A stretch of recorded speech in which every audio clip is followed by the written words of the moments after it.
자, 이제 지상의 방한칸이라는 시, 현대 시를 설명할 건데, 그치? 근데 이거는 소설 박영환 님이 먼저 쓴 소설을 보고 그 김사인 시인이 시를 쓴 거고, 우리는 시에 관련돼서 거 얘기할 거고, 이 소설은 옛날에 모의고사 한번 나온 적이 있으니까 그 뒤에 한번 모의고사에 나온 소설과 비교를 해서 같이 한번 봐주기 바랍니다. 일단 지상의 방한칸인데, 이 지상, 그러니까 지하도 아닌 거지.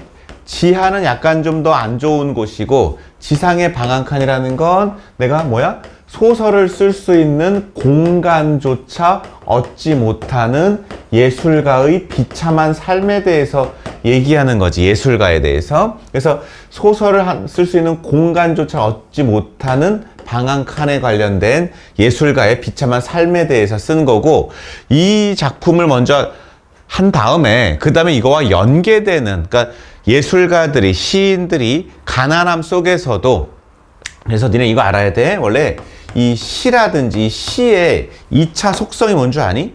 시에는 2차 속성이 뭐냐면 긍정적인 속성과 부정적인 속성이 있어. 시. 이 시라는 건 다른 말로 뭐겠어? 예술이라는 뜻인 거야. 그래서 시는 예술이라는 뜻도 있는데, 시에는 뭐가 있냐면 시는 정신적이라는 거야. 정신. 그러니까 정신력. 육체가 아닌 정신을, 정신적 가치를 추구한다라고 하는 좋은 부분도 있어. 하지만 시에서의 가장 부정적인 속성, 2차 속에 있는 성질이 뭐겠어? 당연히 가난이겠지. 가난, 비참함.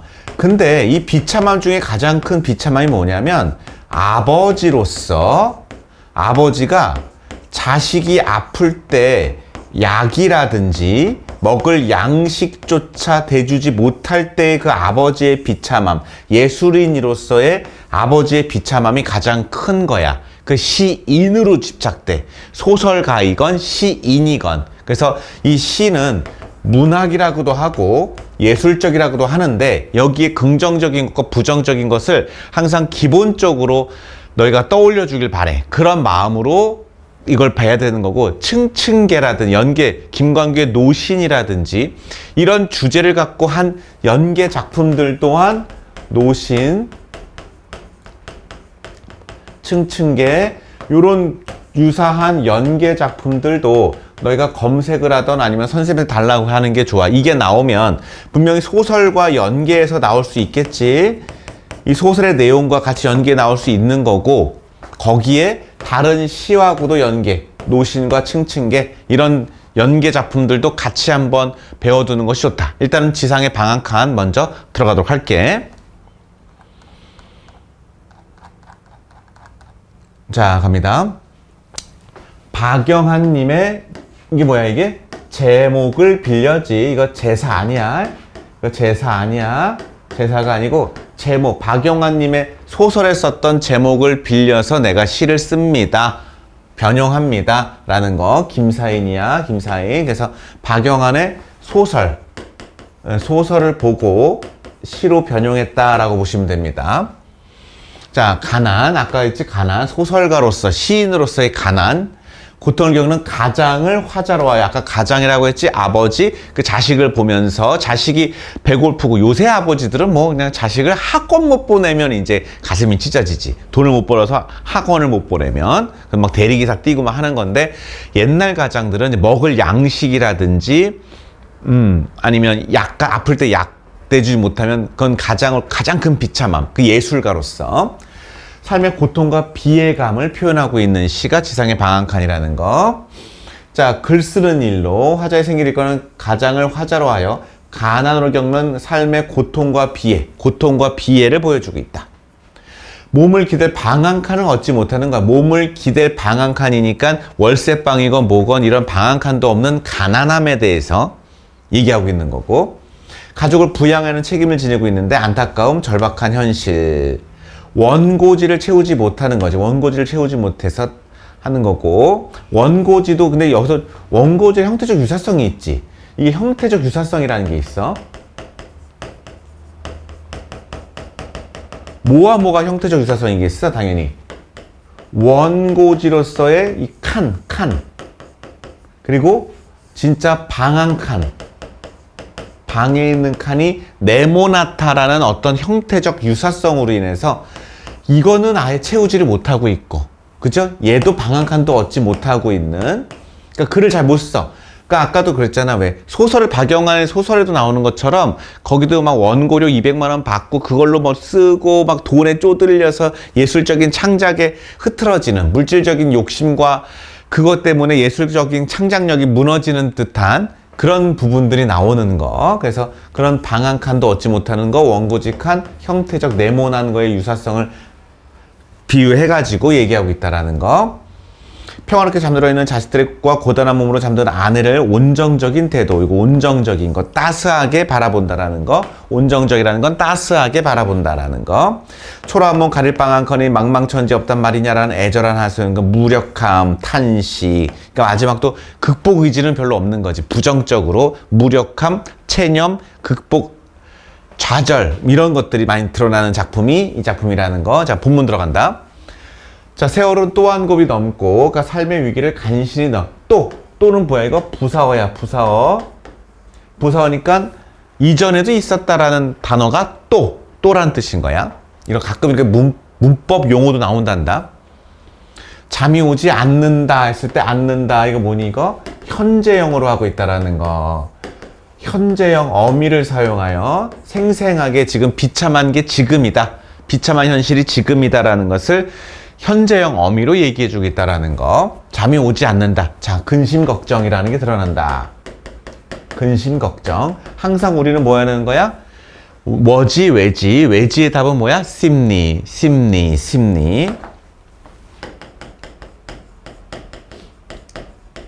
심리 파악이 제일 중요하다라는 거. 심리 파악이 제일 중요하다라는 거.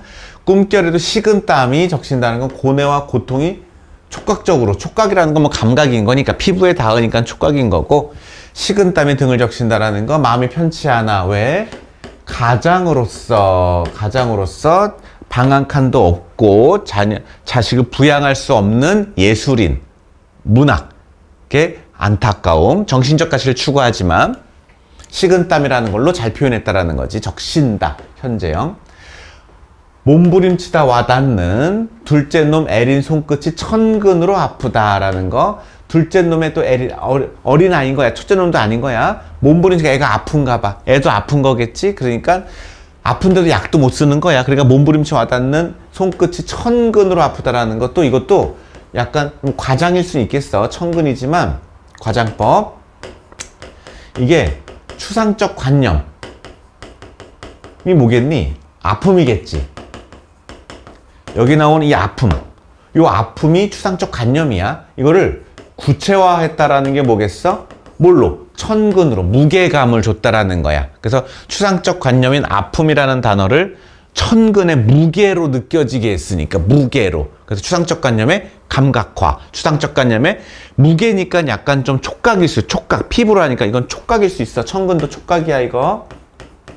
식은 땀도 촉각이고, 알겠지? 그래서 요런 표현들, 그러니까 요런 표현은 이제 문학적 개념의 표현이라고 할 수 있는 거. 그 다음, 세상 그만 내리고만 싶은 나를 애비라 믿어. 그러니까 세상 그만 내리고만 싶다는 건 극단적 생각이지. 극단적 생각. 자살? 막 이런 거. 나를 애비라 믿어. 이렇게 잠이 평화로운가? 서리법. 그러니까 아이는 아버지를 믿고 자는 거니까 그게 더욱더 비극함을 주는 거지. 아버지는 지금 극단적 생각을 하는데 대조. 요거와 대조겠지. 대비대조. 아버지는 극단적 생각을 하는데 아이는 너무나 평화로운 것에서 나오는 극단적 대비와 대조감이 드러나고 있고, 평화로운가? 서리. 발언이고 이불을 다독여 준다. 애정. 이불은 뭐겠어? 이불은 따스함이겠지. 이불은 따스함이야. 그러니까 자기 자신에게는 차갑지만은 그래도 아이에게는 연민과 따스함, 이런 것도 온정적인 게 있다라는 거. 아이와 아내에게는 온정적 느낌이 있다. 거기 이불도 마찬가지인 거야. 이불에는 따스한 온기가 느껴져야 돼. 그거 안 느껴지면 문학소녀가 아니야. 이 나이토록 배운 것이라고 원고지. 자, 원고지 나갔으니까 뭐겠습니까? 작가, 글 쓰는 직업, 작가니까는 문학. 문학이니까 뭐겠어? 예술가. 예술가니까 뭐겠어? 정신적 가치를 추구하지만 빠뜨그러나 가난이 주르륵 나오는 거야. 주르륵 나오는 거야. 원고지 맺고 밥 비비는 재주니까는 그걸로 밥 벌어먹는, 원고지 맺고 소설 원고료 받아서 그걸로 쌀을 사서 밥 비는 재주까지 간 거야. 쫓기듯 붙잡는 원고지 칸이, 이 칸이 중요한 거지. 칸, 방한 칸, 원고지 칸, 둘 다 빈 곳, 공간.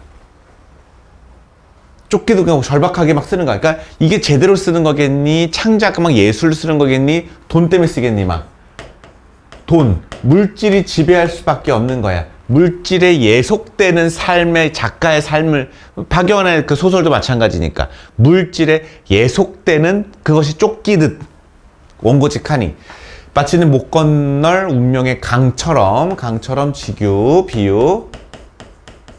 자 봐라, 원고지 칸은 솔직히 요만하다. 한 칸, 두 칸, 세 칸. 방은 뭐 이만하지. 근데 얘가 더 강처럼 넓어.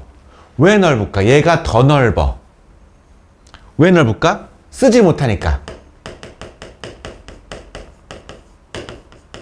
창작을 못하니까 원고지 칸이고 한 칸 한 칸이 너무나 크게 답답함으로 다가오는 거지. 막막함으로 다가오는 거야. 쓸 말이 막 쥐어짜는 거야. 이게 그런 표현이야. 원고지 칸이 못 걷는 운명에, 그러니까 저항, 글이 안 써져. 거의 절필될 정도로 막 글이 안 나가. 돈은 벌어야 돼. 근데 뭐 안 나가. 그 원고지 칸이 집 방한 칸보다 더 큰 느낌.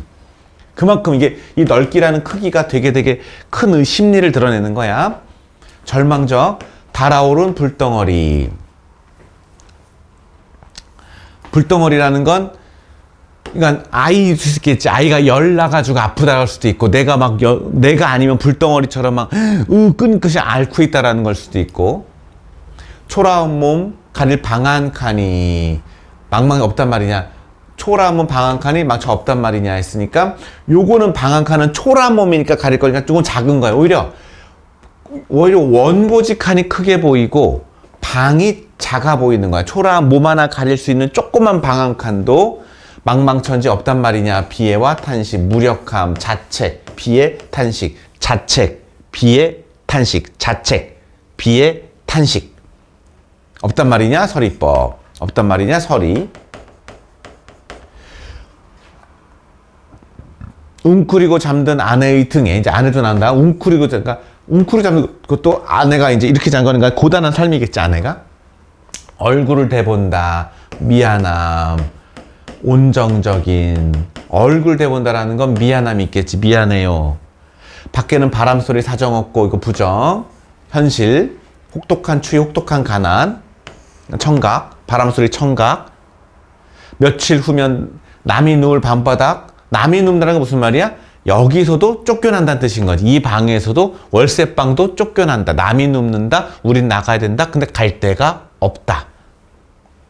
잠이 오지 않는다. 요거 어디야? 이행이야, 이행. 그래서 이것도 약간 수미상관이야. 수미상관이 앞부분과 뒷부분이지 첫 줄과 마지막 줄은 아니야. 여기 잠이 오지 않는다.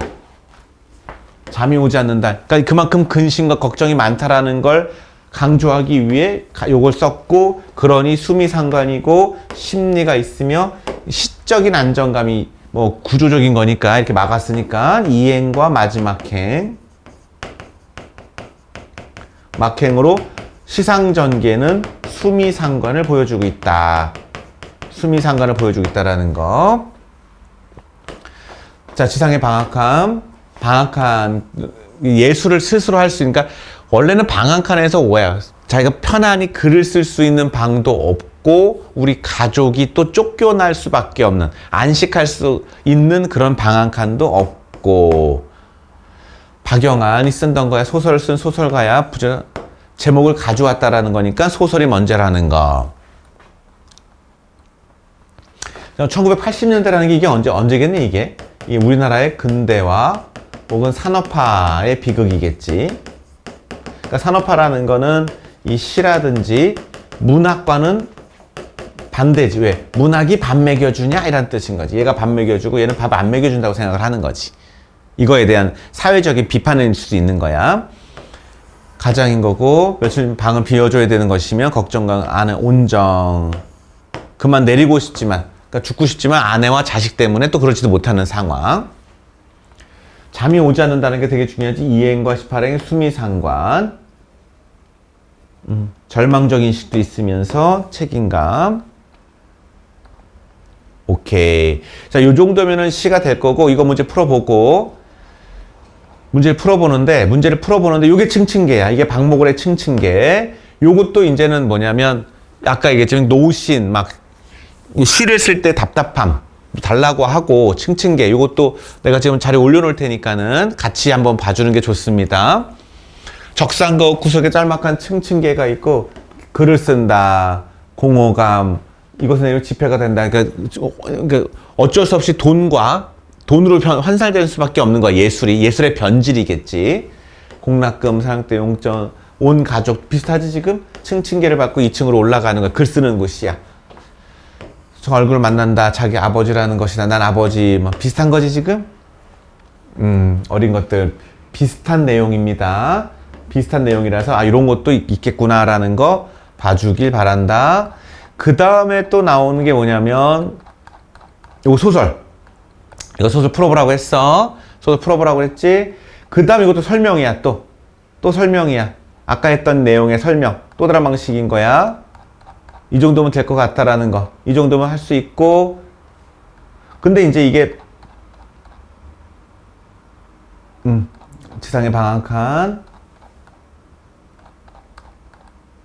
여기 노신. 요 노신도 강의가 있을 거니까 요것도 쭉 보기 바랍니다. 시를 믿고 어떻게 살아가나. 서러먹은 사내가 이거 화자겠지, 화자.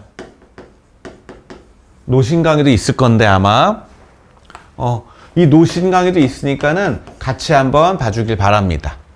알겠지? 꼭 봐야 돼. 이거 같이 나올 수 있어. 같이 나왔잖아, 벌써 봐봐. 같이 나왔잖아. 이것도 마찬가지인 거지. 이것도 약간 가난하니까 하지만 좀 층층계랑 노신이 가장 연결이 좀 자연스럽다라는 거.